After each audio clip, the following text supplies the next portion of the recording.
I want to live a life that stands up to the scrutiny of transparency, that if it ever got to the point that people could, if they read every email, if they heard every conversation, if they heard what I said when I was in a room all by myself, or even hear my thoughts, that I wouldn't be ashamed. I would be proud.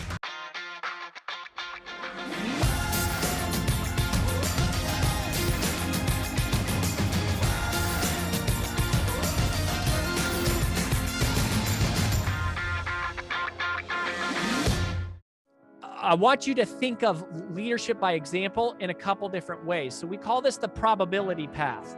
The reason it's the probability path and is because we never know exactly what the right thing to do is in any situation. Like, there's a lot of leadership happens like in the gray areas. What we want to do is play the probabilities. We want to learn to play the probabilities. That's about the best that we can do. And how do you play the probabilities? Well, there's actually a consideration of several different things. So first of all, it is asking myself or knowing that there are certain choices that I make that are likely to increase my character. There's things I can do that are likely to increase my character, and there are things that I cannot do that are also likely to increase my character. If I don't talk badly about other leaders, that's likely to increase my character. If I don't talk badly about anybody, that's likely to increase my character. If I do the right thing when nobody's looking, that's likely to increase my character. So it's not only what I do, it's what I don't do. And there's certain things I can do that are likely to increase my character. Self-development is something I can do that's likely to increase my character. There's things that I don't do, right? Like, too much alcohol, right? That was something I identified for my own life, that there was a season in my life where I was drinking too much. I don't know that I could say I was an alcoholic. I don't think I could say that. But what I realized was that by deciding not to drink, that was a decision that I made because I felt like that would more likely lead to increasing my character.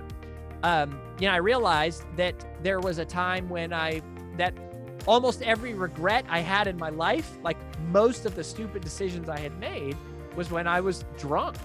And so it was like, it's not that alcohol is bad. It was that I wasn't handling it well. I wasn't doing it well and going, you know what? I think it's easier for me to just not do this. And, that's super powerful. Now, the inverse is also true. So there are choices that you can make, and you say, there's things that if I do this, it's likely to decrease my character. I'm reluctant to share examples here because my goal here isn't to tell you what you should do or not do like in your life, but is to open you up to this idea that even though we operate in gray areas, if we play the probabilities and we go, okay, if there's certain things that I do, right? Like if I go to Vegas by myself, it doesn't mean I'm going to be a bad person. But if I keep going to Las Vegas by myself without my spouse, it kind of like increases the probability that I might do something stupid, right? So it doesn't mean that I would never do it. It just means that it's like, I would be aware that it's like, oh, okay, I don't want to continually put myself in situations that are likely to create temptation for something bad to happen or to do something wrong. I was mentored by Zig Ziglar, and one of the rules that Zig Ziglar had, he had a couple rules, but one of the rules that he had 3 rules. He used to say, I want to be home for church every Sunday. When I'm traveling, I will call my wife 3 times every single day, and I will never, ever, ever be alone with another female. That was a rule that Zig Ziglar had. I would never be alone with another female.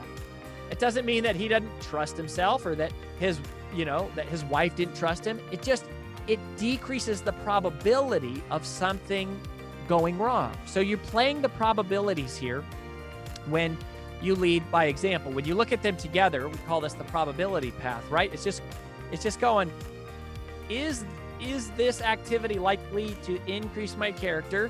If so, I should do it. if it, and be aware of the things that are going to decrease my character, and I'm making that calculation.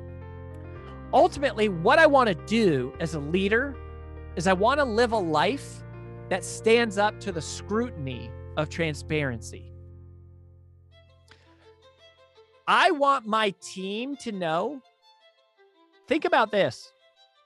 What if your teammates could hear your thoughts about them? Would you be proud? Like, what if your leaders could hear the thoughts you had about them? Would you be proud? What if your spouse or your kids could hear out loud the thoughts you had about them? Would you be proud? That's not something that you need to answer publicly, but that is something that I want to live a life that stands up to the scrutiny of transparency, that if it ever got to the point that people could, if they read every email, if they heard every conversation, if they heard what I said when I was in a room all by myself, or even hear my thoughts, that I wouldn't be ashamed. I would be proud. That is the aspiration of an influential leader, because that is a depth of character that is worth aspiring to.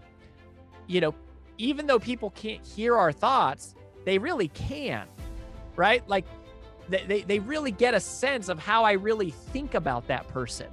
Even if I don't say it out loud or say it to anyone else, if I'm saying it to myself, people pick that up. We have an uncanny, sixth sense to be able to pick that up.